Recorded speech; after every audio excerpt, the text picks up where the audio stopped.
Hello friends, I am BM. In this video I will show you how to create Google Drive in this PC or Windows Explorer.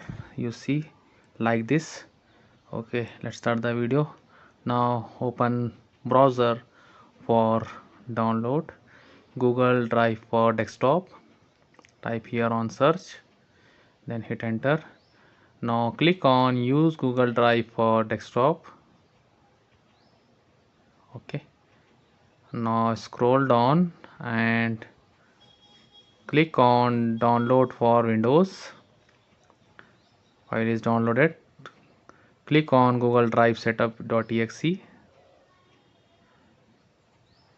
Okay, now click on add an application shortcut to your desktop. Click on install.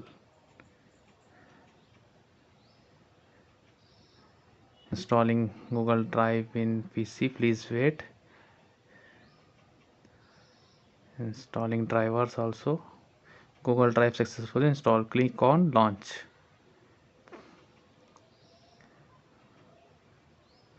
Okay, launching Google Drive.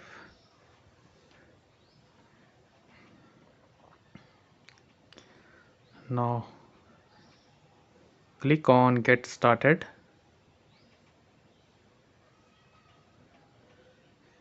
Now click on sign in. I have already Google account.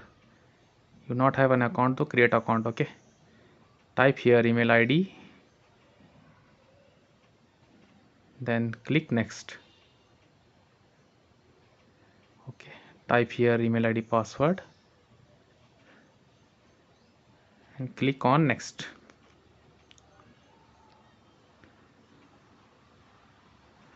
Okay, now make sure that you are download this app from Google. Click on sign in. Successfully you are signed into a Google Drive successful. Okay, now click on this PC. Click on Google Drive. Click on my drive. You see this is my Google Drive data. Okay, this simple step to create a Google Drive in this PC or File Explorer. Thank you for watching me. See you on next video.